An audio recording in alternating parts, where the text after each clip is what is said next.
Governor, thank you for letting me come to your state. When George W. Bush became governor of Texas, I met him at a governor's meeting, and it was a room almost this big, and I kind of waved to him, and he said, "Woodward, stay the hell out of Texas."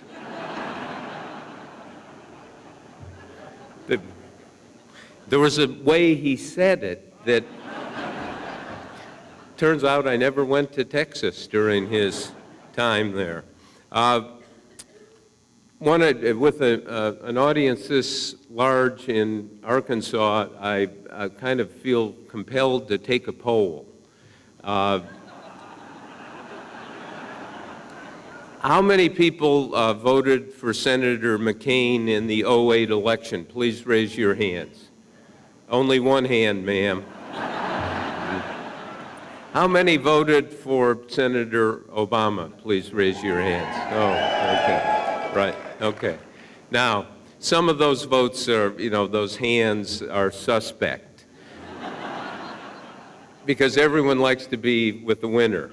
In Washington, D.C., 2 days after the election, I was driving around and it was twilight on a side street, and I saw some man come out and put an Obama sticker on his car.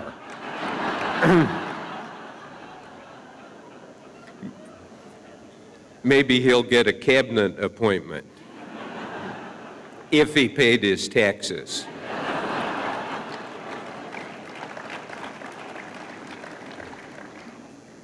I think the next cabinet appointment in the Obama administration is going to be somebody who fills out the short form.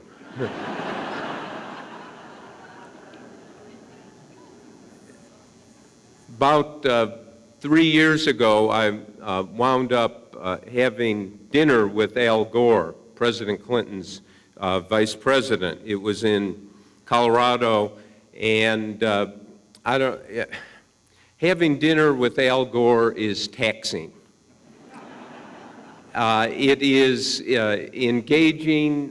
He has some very strong opinions, and this was 5 years after he lost to Bush, and he felt very strongly about the war and a whole series of things, and he was pounding on me pretty hard.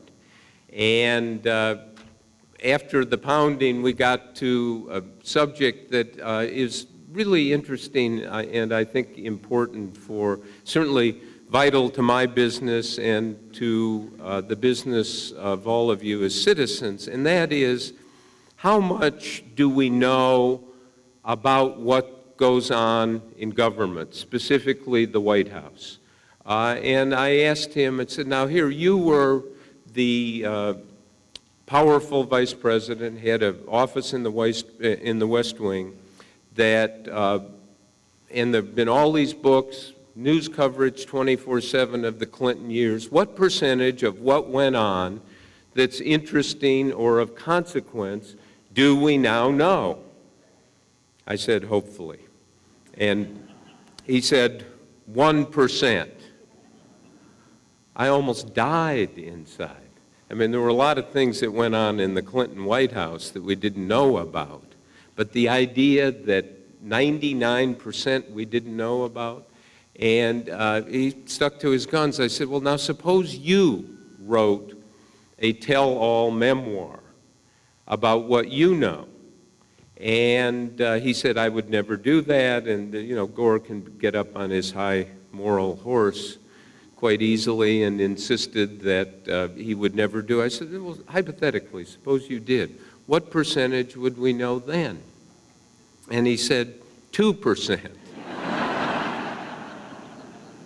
Now, Gore is being Gore, and I don't think those percentages are right, but the basic question for somebody like me who's trying to understand what goes on in government is, how do you develop a method to improve and make sure that you make good, authentic, reliable information available to the public about what is happening? Because it matters deeply, to say the least. And I want to give you an example of what one of the things that happened at the Washington Post after the invasion of Iraq. In March of 2003, the Washington Post said to me, take 1 year and find out why we went to war and how it happened. And that is a tremendous luxury, to have 1 year to work on one thing. How many people here ever had that luxury, where you were able to spend a year working on one thing? One hand. It's probably an academic. He's laughing, and his wife is nodding yes. Okay. So what I did, and the idea was to write a series of articles for the Post and a book. In this case, it was the second Bush book called Plan of Attack, about how and why we went to war. And I worked from the low parts of the information chain, low-level aides in the intelligence world, Pentagon, State Department, White House, up through mid-level people, always asking for documentation. Do you have memos? Do you have notes? Do you have calendars? Is there something that I can verify what you're telling me with? And then to the cabinet officers and the key people in the White House, and finally, I assembled what I'd learned after about 9 months, reduced it, condensed it down to a 21-page memo, and in chronological order, and I sent a copy of that memo to President George W. Bush. My colleagues at the Post said, "You what? You sent George W. Bush a 21-page memo? You have finally lost your mind." And one of the particularly cynical reporters at the Post said, "Don't you know his biography? There's no evidence that in all of his years at Andover, Yale, and Harvard Business School that he ever read anything that long. What makes you think he'll start now?" 2 days after I sent it over to the White House, Condi Rice, who was the National Security Advisor, then called me in and said she had read that and said, "You found out a lot about it, and you're going to write these articles in this book whether you talk to the president or not." I said, "Of course I am." And she said, "He will see you tomorrow." So for 2 afternoons, a total of 3.5 hours, I was able to interview President Bush one-on-one about how and why he went to war. Now, in 3.5 hours, how many questions do you think I got to ask? Somebody said one. That would be if it's Bill Clinton.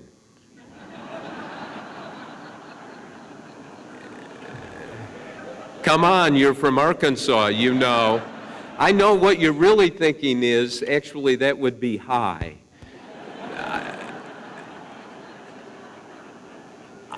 I think it's possible to interview Clinton for 3.5 hours and not ask any questions.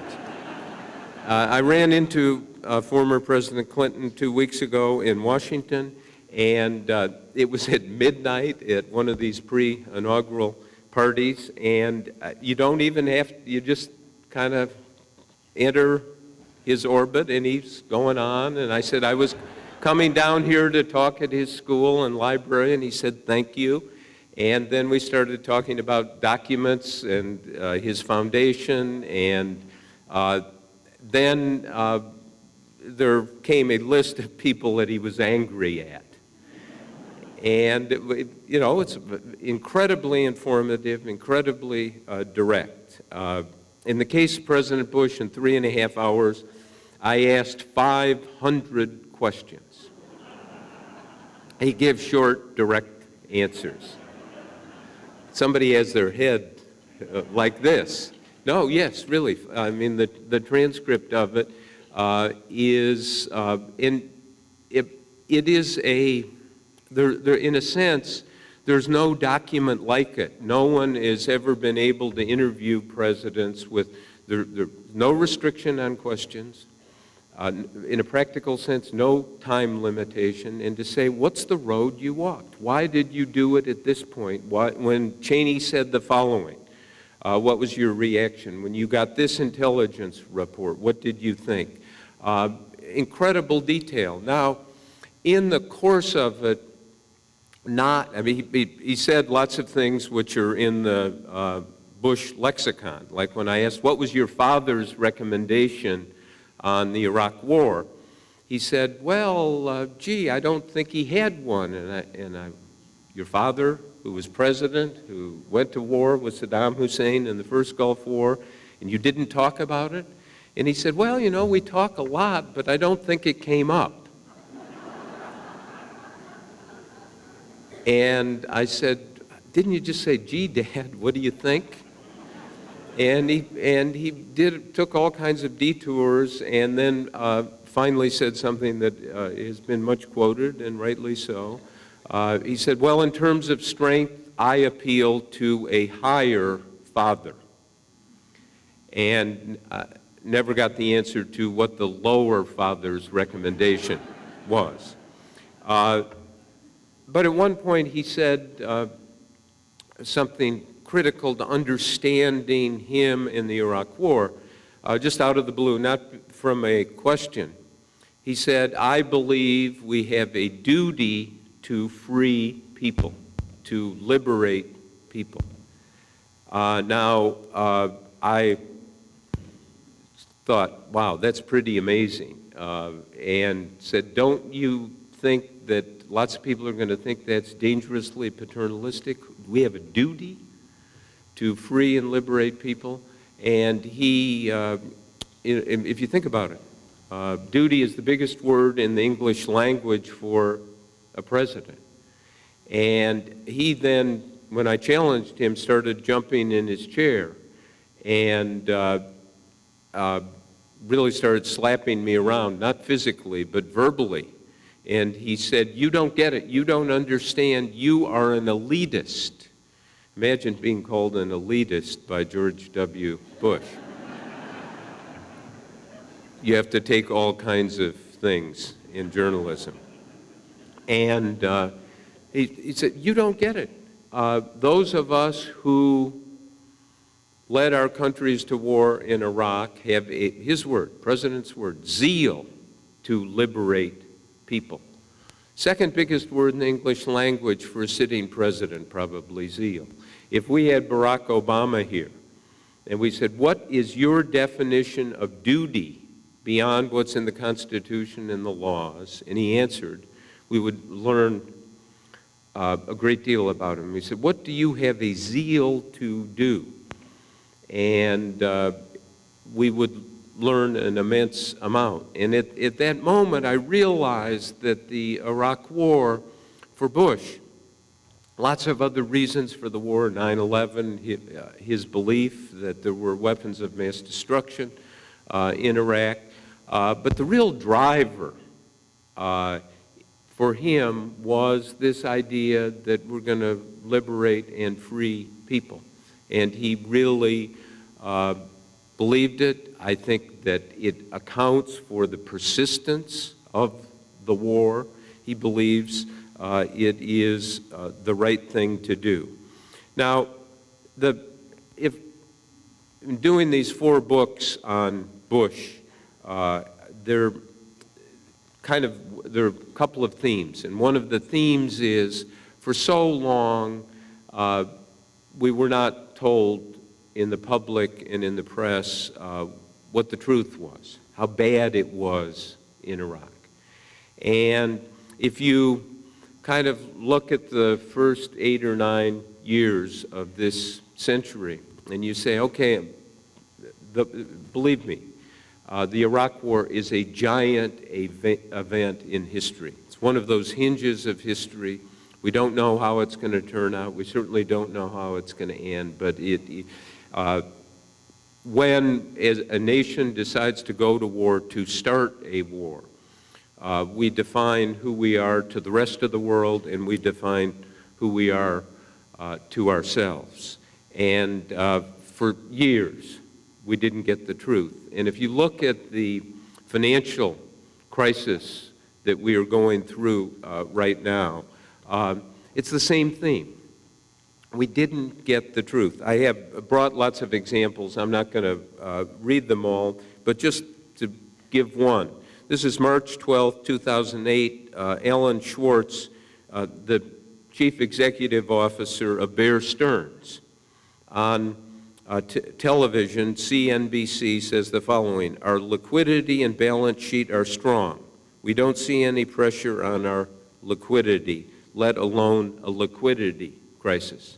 36 hours, not days, 36 hours later, Bear Stearns was gone, folded. This one is one of my favorites. This is a money manager speaking. In today's regulatory environment, it's virtually impossible to violate rules. Bernard Madoff. October 20th, 2007,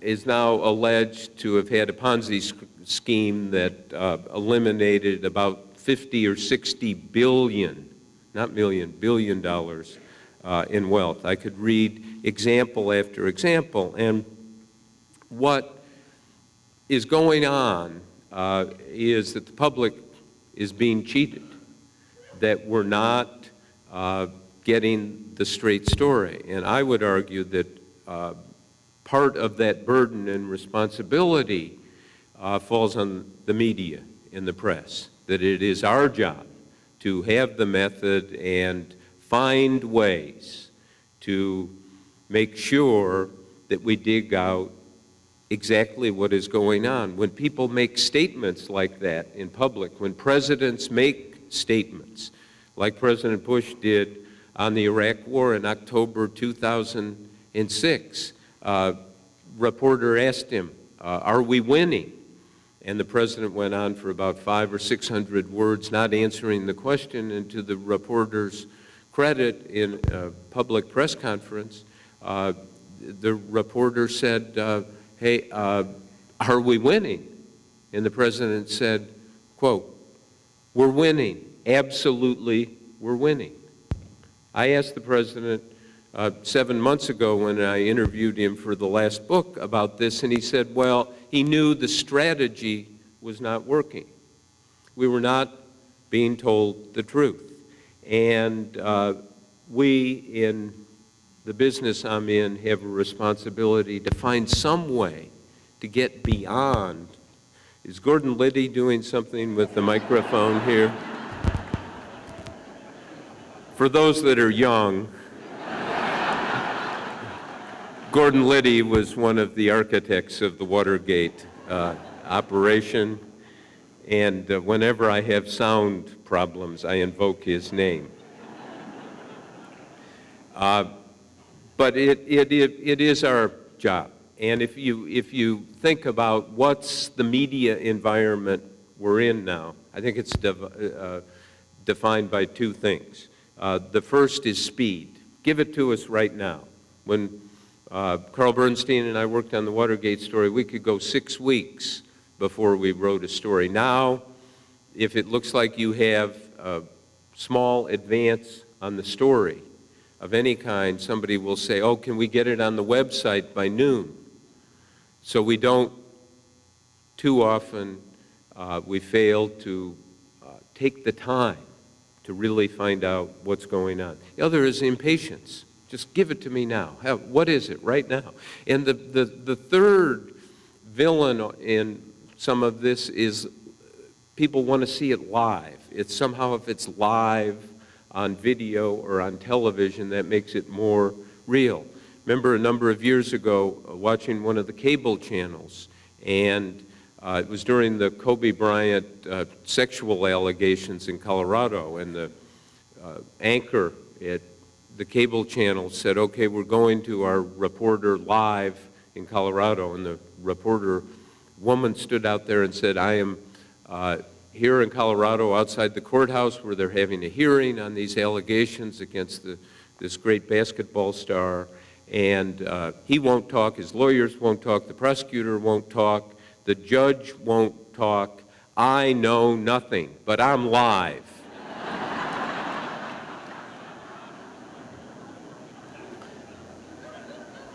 Inspiring.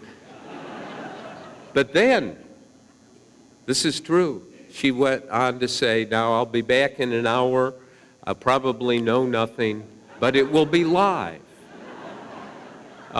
This is a failure to deliver information to people that is useful to them as citizens. The third book I did on Bush, called State of Denial, about the period 2004-2006, when the classified records that I was able to get showed that violence in Iraq was getting so bad that there were 700 to 800 attacks on our forces or Iraqi forces a week. Now think about that. That's 100 a day, 4 attacks an hour. We haven't had one terrorist attack in this country since 9/11, a staggering level of violence. Cheney's out there saying, oh, the terrorists are in their last throes. The president is saying that it has turned the corner. Time and time again, there is this public sugarcoating and classified, secret, confidential documents and discussions where it is the opposite. Just let me give you an example. In the beginning of 2005, Steve Hadley, who became President Bush's national security advisor, he'd been the deputy the first term. This is the beginning of the second term. One colleague asked him in a private meeting in his office, what grade would you give us for the Iraq War, the Afghan War, and implementing our foreign policy? And Hadley said, I would give us a D minus. That's a dog minus, D minus. How many people here in any school they went to ever got a D minus? Raise your hands. Oh, there's a lot of denial out there. Come on. How many got? I appreciate the support. I got a D. Well, for those of you that never got the grade, it's a very low grade. And you tremble. Governor, you ever get a D minus? Half a D minus. Oh, what is that? Is that a way of not inhaling a D minus?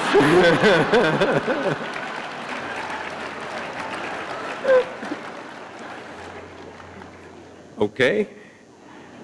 You learn something every time you come to Arkansas. Now, think of it. Here's Hadley in secret saying D minus. In public, they're saying everything's going fine. It's winning. Now, that's Hadley. That's the president's man. That's not some liberal columnist or some Democrat or somebody from a think tank.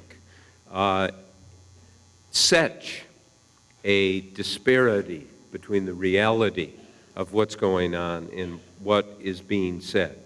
In the fourth book, which came out this fall, The War Within, covering the last 2 years, it shows that the big decision was in the Iraq War was the surge, the addition of 5 brigades or 30,000 troops. Big strategic decision, and made in the end by the president in the face of incredible opposition from the military, from his Secretary of State, and so forth. So in May of last year, I'm interviewing the president in the Oval Office, and I was saying earlier tonight, I kept looking around his chair to see if he had a suitcase packed, because there was an impatience. He was irritable. He wanted, though I interviewed him for 3 hours, he wanted to get out of the White House, I believe. Anyway, I said, well, okay, how did you decide on 5 brigades, 30,000 troops? And Hadley, who's the National Security Advisor, is sitting in the Oval Office during the interview, and Hadley interrupts and says, well, that came about with Hadley's discussions with the chairman of the Joint Chiefs, General Pace. And this is a direct quote from the transcript. The President Bush, chimes in and says, "Okay, I don't know this. I'm not in these meetings, you'll be happy to hear, because I got other things to do." I almost died inside. The President of the United States, the Commander-in-Chief, who started the war, who's responsible for the war is hell, as his other advisors were telling him, and he's not in those meetings. And he believes that somebody would be happy to hear that, and that he has other things to do. A level of disengagement from the responsibility that astonished me, to be quite honest. In the last couple of months, I spent some time, because I got to spend all of this time on Bush, and certainly interviewed him more than anyone, and tried to get documents and talk to key people to chart what happened in the war in Afghanistan and Iraq. And I put together a long piece which we ran in the Outlook section 2 weeks ago, right before Obama's inauguration, on what are the lessons that Obama and his team might take away from the Bush years. It's online on WashingtonPost.com, but I just want to cite a couple because they have to do with where we're going. And, you know, the question in Washington, I think the question in everywhere in this country is, how's Obama going to do? Can he do it? Can he do something about the economic crisis and the financial crisis and these wars? And I'm not going to go into all of these, but one of the key, I came up with 10 lessons. One of them is that a president has to insist that his advisors speak to him the truth. And when I asked President Bush, well, what was Don Rumsfeld, who was Secretary of Defense when we invaded Iraq, what was Rumsfeld's recommendation on the war? And I had asked Rumsfeld, I said, and he said, well, I didn't give one. And I said to the President, I said, Secretary of Defense didn't give a bottom line recommendation? And the President said, I know what he thought. Now think about it. How often do you know what somebody else thinks? And in the environment of the White House, in the presidency, the only way the President can find out what people really think is call them in, clear everyone out, and say, we've got lots of time. I really not only want to know what you think, I need to know what you think. And have a real come-to-Jesus meeting, and then insist that all of the key advisors and inputs that people have are assembled in one place, and you have a meeting. In case of war, it would be the National Security Council, and really hash it out. And it might not be a very pleasant meeting. There may not be lots of harmony. Things might be said, but you have to get that on the table. One of the things that happened in the Bush administration is that Cheney, the vice president, had this pipeline to Bush's ear. And they would have lunch once a week, and they would talk, and Cheney would then say, this is what my advice is, this is what I think, and the president would absorb it. And then it wouldn't go anyplace else. It would not be tested anyplace else.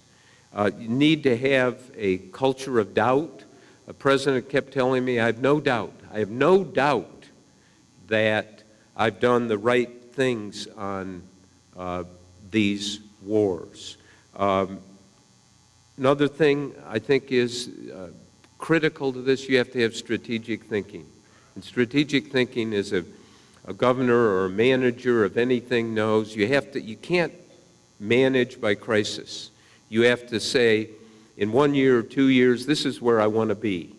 And then chart a course to say, okay, then I've got to do that the following this week and the next week and get there slowly. But way, way too little strategic thinking. Last point I wanted to make real quickly before we get to questions, and I want to go back to the Watergate era in the 1970s and tell a story about Katharine Graham, who was the publisher of the Washington Post and the one who ultimately had the responsibility for us publishing what we found out about Nixon and his team. And it was January 1973. Carl Bernstein and I had written lots of our major stories saying key people in the Nixon White House were involved in a grand cover-up that was well-financed, cover-up of Watergate. There were other activities of espionage and sabotage directed at destroying the Democratic opponents of Richard Nixon, and in fact they succeeded in the case of Senator Muskie, and George McGovern won the nomination. Most people, certainly in the country, and quite frankly most people at the Washington Post, did not believe what we had written. Katharine Graham invited me at this point. Nixon had just won a landslide victory. The Post FCC television licenses were being challenged by the Nixon people, a secret strategy that we learned about later. Invited me to lunch in her dining room at the Post. And I had met her. She had supported what we wrote. And I came in, and I remember she had this look on her face of, "What have you boys been doing with my newspaper?" Somebody asked me, "How can you have a 'what have you boys been doing with my newspaper' look on your face?" And I said, "You had to be there." That's what she was saying. And we sat down, and she blew my mind with her knowledge about Watergate. It was the classic case of the CEO, mind on, intellectually engaged, but hands off, not trying to tell editors how to edit or reporters how to report. And she asked all kinds of questions, new details, knew Henry Kissinger, who was Nixon's national security advisor, quite well, and said, "Henry says this," and asked questions. And at one point she even said, "I was reading the following about Watergate in the Chicago Tribune." And I remember thinking, what's she reading the damn Chicago Tribune for? No one in Chicago does. But she did. And at the end, she had the killer CEO question, which was, when is all the truth going to come out? We've risked the financial well-being of our newspaper. Reputation of the newspaper is in the toilet. When's the truth? When are we going to learn the whole thing? And I said that we'd written that it was a criminal conspiracy. They paid people for their silence. They threatened people. They compartmentalized information. They terrified people. My answer was, Carl and I feel that the whole full story is never going to come out. I remember looking across the lunch table, and she had this pained, stricken look on her face, and she said, "Never? Don't tell me never." I left the lunch a motivated employee.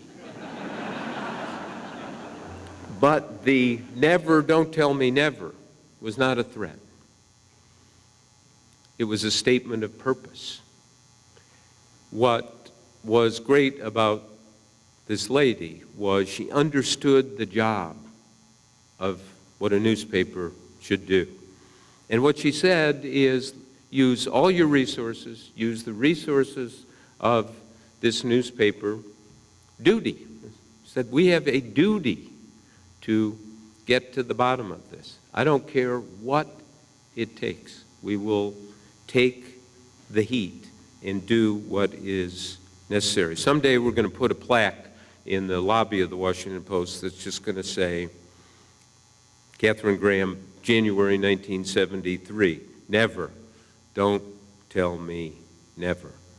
The thing I worry about, and kind of, if you ask the question, what should we really worry about? The financial crisis, the economic crisis, health care, the energy problems, you name it, the list would go on. But my answer to that question is what we really should worry about the most is secret government. That in the end, that's what will do us in. That whoever said it got it right, that democracies die in darkness. And that's what Nixon tried, that's what too much in the Bush administration, failure to embrace. Is that Gordon Liddy in the back again? Gordon, come on out here and show yourself. Arkansas is a tough place. Secret government is the big worry. And that if we don't insist on a system from the government and from the media, and I say the media bears a big responsibility here, we'll lose that.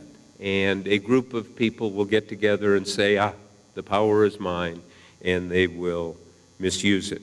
Many years ago, when I had finished one of my books, the head of Simon & Schuster, which has published them all, took me to dinner in New York City, and we sat down and dinner alone with the boss, and you know, he's one of these people who just grinds on you. Maybe you work for somebody like that, know somebody like that, and just said, okay, what's your next book going to be? And I said, well, I haven't thought about my next book. I want to do some reading, thinking, and reporting. He looked at me like I was absolutely nuts. He said, thinking, reporting, reading? What are you doing? You have a responsibility. We are in the marketing business, in the product delivery business. Pick a subject. What's your damn next book going to be about? And just grind the whole time. Finally, at the dessert course, I said, I figured out what my next book is going to be. And he said, oh, at last, what? I said, my next book will be about the publishing business in New York City. He said, that's terrific. I have a great title for you. I said, I don't think there are any great titles left. He said, there's one. And I said, what?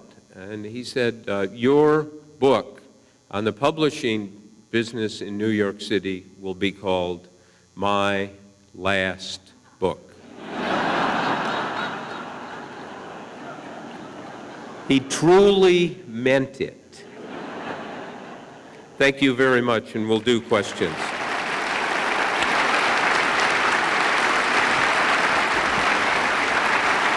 Good, great.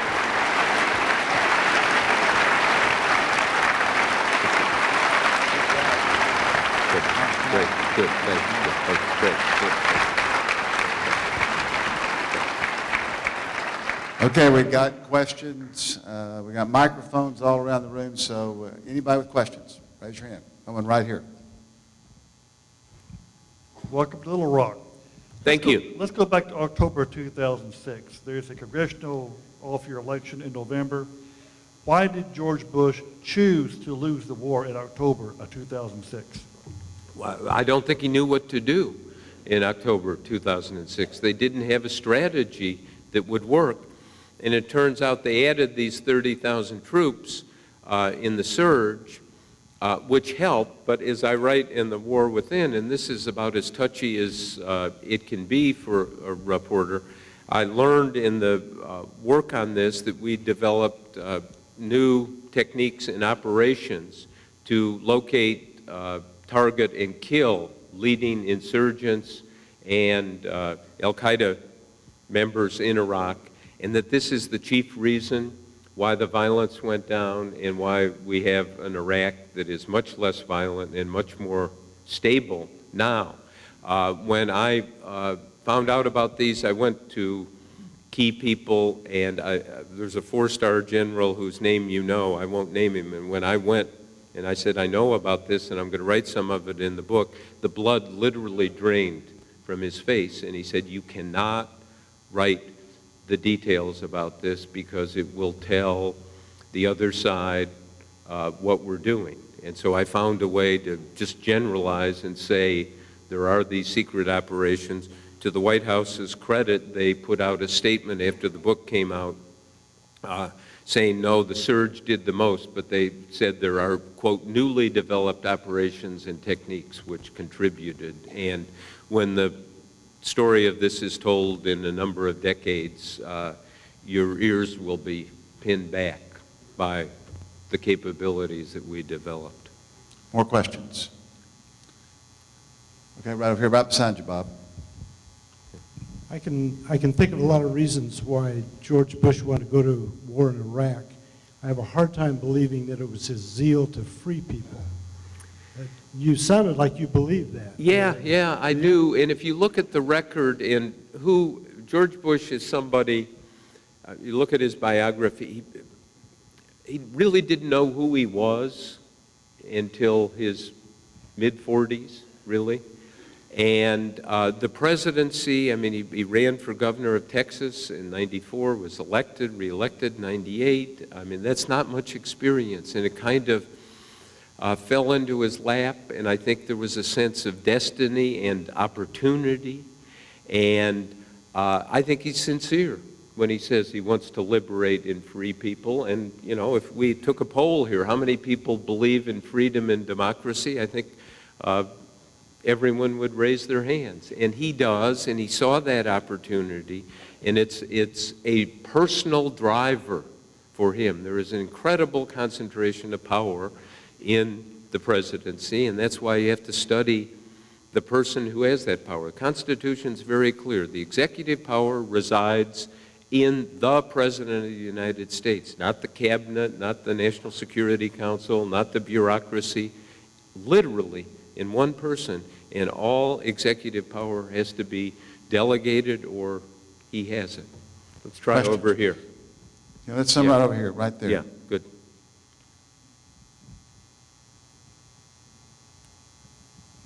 During the Watergate investigation, Martha Mitchell was castigated for her unseemly, unladylike, crazy role. What did you really think of Martha Mitchell? Easier to describe the creation of the universe. Because for those of you that remember that period, she was the Attorney General's wife and liked to have a few pops at night and was quite outspoken. And I really found her interesting, a truth teller. I'll tell a story that Carl Bernstein and I didn't put in any of our books. It was early '74 when, what's Liddy doing with the lights now? Right. Okay, well,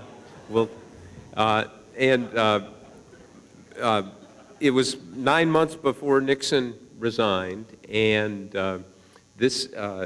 and I was at the Post on a Sunday afternoon, and Martha Mitchell called me up. And she said, "Hi, how are you?" And I said, "Fine." She said, I'm going to quote her here. She said, "The bastard finally moved out," meaning her husband, the former Attorney General. I said, "Oh," and she said, "And he left all his papers in his office.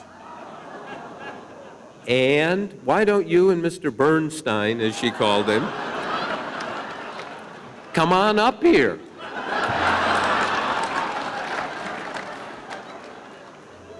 Candy to a baby. So, but You know, she's buried in Pine Bluff, Arkansas. Pardon? Did you know she's buried in Pine Bluff, Arkansas? She is? Yeah. Okay. Well, this is a true story, so. She's not going to rise up and object. So, of course, we had to consult the lawyers and said, what do we do here? And they, got out the law books and put the meter down and concluded that, well, she has constructive control of those documents. He's abandoned them, so you can go. So we went, and I remember going up to her apartment on Fifth Avenue. Carl and I come in, and she's got her martini, and she said, okay, I hope you nail the bastard. And so we went in and found incredible documents. A letter from Elmer Bopst to Mitchell. He was head of a big drug company at the time. Literally, now people don't put things like this in writing. He said, Dear John, we've got trouble with the Securities and Exchange Commission. We'd be happy to contribute $100,000 to the Nixon reelection effort if you can help us. This lady is shaking her head. I'm telling you, it was written and signed, the original. Mitchell's notes, where he was preparing for the cover-up trial, which was beginning in a couple of months and so forth. So we ran some stories, and we did not disclose our source. And John Mitchell, lawyer, Bill Hundley, called me up and said, I picked up the phone and said, hi, it's Bill Hundley. I said, oh, hi, Bill, how are you? And he said, I know the bitch gave them to you.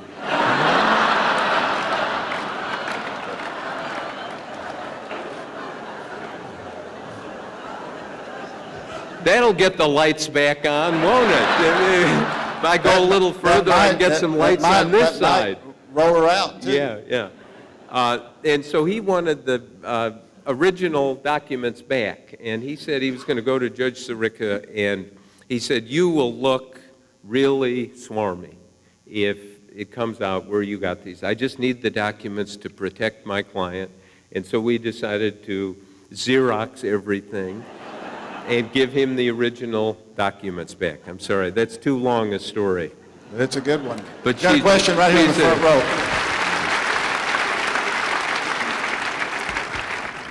Yes, sir. Hi. Hey. Thank you for coming today. Thank you. We really appreciate it. Thank you. Question. Did it surprise you that it took so long for the identity of Deep Throat to come out? Did you anticipate it would come out earlier? And also, I'd love to hear what you think of the movie Frost Nixon. Okay.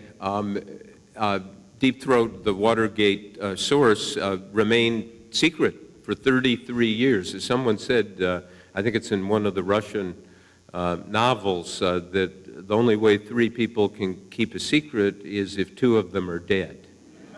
But we kept the secret, and Mark Feld told his lawyer about this, and it was in Vanity Fair. They scooped us. And Carl and I were horrified at first because it looked like somebody might be taking advantage of him.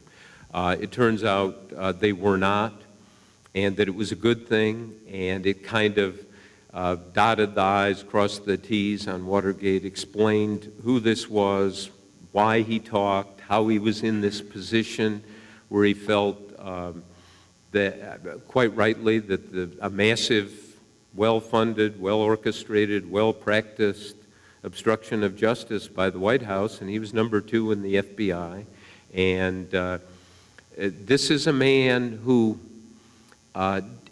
he did what somebody in the FBI is not very inclined to do, which is to break the rules. And he did them in a very careful way, and in my view, a very courageous way.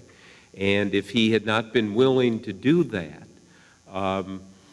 we still would have written Watergate stories, but not with the authority that they had. And so it's a good thing. When I talk in Washington, I always give my email or my, which I'll do here, woodwardb@washpost.com. If you want to be Deep Throat, I'm available. What about Frost Nixon? Oh, Frost Nixon. It is a good movie. Frank Langella does a great job playing Nixon. It's more sympathetic than Nixon was in the real Frost Nixon interviews, and a lot of it's just not true in the movie, like the call, the midnight call, and so forth. And Nixon, I mean, kids see Frost Nixon and say, "Oh, poor Nixon." If you watch the actual tapes of the Frost Nixon interviews, and you don't feel that. Now, he, in those interviews, this is not obviously in the movie, but it was when the interviews came out in 1977, Frost asked Nixon about Carl and myself, and it was like lighting a fuse.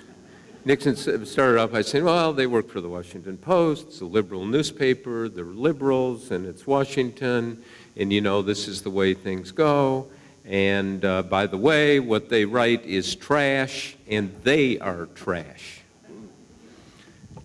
Kind of a jolt watching that, so I did what I was, 32 or 33 at the time, you call your mother. For comfort. And I said, Mom, what'd you think? Former leader of the free world had some harsh things to say, and she said, oh, I understand, it's Washington, it's politics. What's this about being a liberal?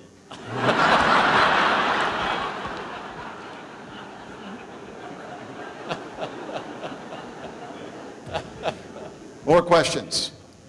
We got one right over here.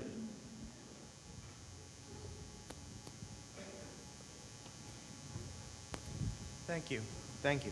I was wondering, what do you think the future of journalism is going to be like as a business? How large reporting is going to take place, the resource-intensive stuff like you did, and... Hold it to your... Oh, yeah. Sorry. Yeah.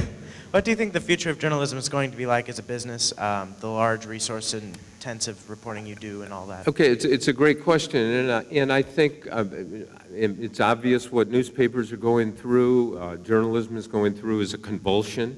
It's a reorientation, and I think newspapers aren't going to be delivered on paper that much longer because it's expensive, inefficient, and environmentally unsound. But that doesn't mean it's the end of journalism. I think, in fact, journalism is more and more necessary for the reasons I was attempting, the important things going on in our country we're not being told the truth about. And that, so there should be more in-depth investigative reporting. The business model, I'm not sure how it's going to be solved. A friend of mine is Eric Schmidt, who is the CEO of Google, and recently I said to him, why are you taking all of our money, our advertising money? And he said, like a good CEO, said, it's not your money, it's our money. And it is. And they have all of it, and we have very little of it. And I said, for God's sakes, don't sit on the sidelines while newspapers go down. You have a responsibility, as do newspapers, as do people like myself in the business, to find a model to somehow provide in-depth content to people. And I think it's going to be worked out, but it's going to be painful. And so journalism is more necessary than ever. The newspaper is in a decline, but we'll fix it because when I talk about secret government, there are a lot of heads nodding out there. That is worrisome, and if journalism goes, that's all we'll get. I promise you. We have time for one more question right over here.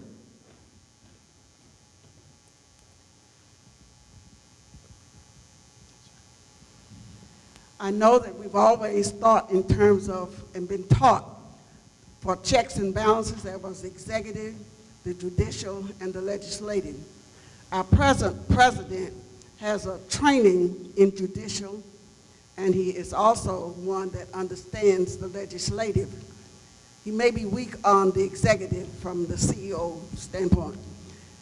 We have in the 21st century the media, print, and the audio. We also have the lobbyists, and we also have the technology. Do you feel that in the 21st century that the technology and the media will influence government more than in any other century, particularly with his position on the lobbyists being weakened?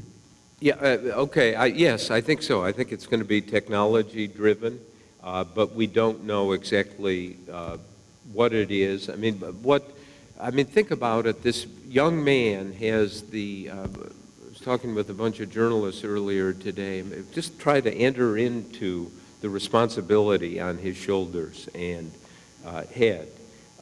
It is absolutely incredible, and you know, I don't know him very well. When I first met him in '06, he, you know, been a senator for 2 years and from Illinois. I happen to be from Illinois, and he said, "You're from Wheaton, Illinois." And I said, "I am," which is the heart of the Bible Belt, believe it or not. And I said, "I'll bet you didn't carry Wheaton when you ran in '04. And he said, "Yes, I did. I carried it by 60%. And I thought, what? That's not possible. That's not the Wheaton I know. And then I realized his opponent was Alan Keyes, who'd been imported, and then Obama. And this is the important lesson from what it said. You know, I have support, and then he went around the state of Illinois, and he said, I've got support in Chicago, I've got less support down south, this group supports me, that group supports me, and I realized he's a pol. He's a politician. He knows where he has support, he knows where he doesn't have support, and that is a good thing, because getting all of these things done and examined truly is going to entail not being deluded about people who support you. You've got to really have real support. Now, I couldn't come to Washington without telling from Washington to Arkansas without telling this story. May I? If you'll indulge me, without a question. It was maybe 3 years ago. I was giving a talk like this in the evening, and the other speaker was Hillary Clinton. And after the speeches, we were chatting, and she said, you know, I quote from your book, Plan of Attack, all the time. In fact, I quote so often I should give you royalties. I was an idiot and didn't say how much. And I said, well, what part do you quote? She said, well, it's the end of Plan of Attack, the second push book, when you ask him, how do you think history will view your Iraq war? And he's standing in the Oval Office, has his hands in his pockets, and he goes, history, we won't know. We'll all be dead.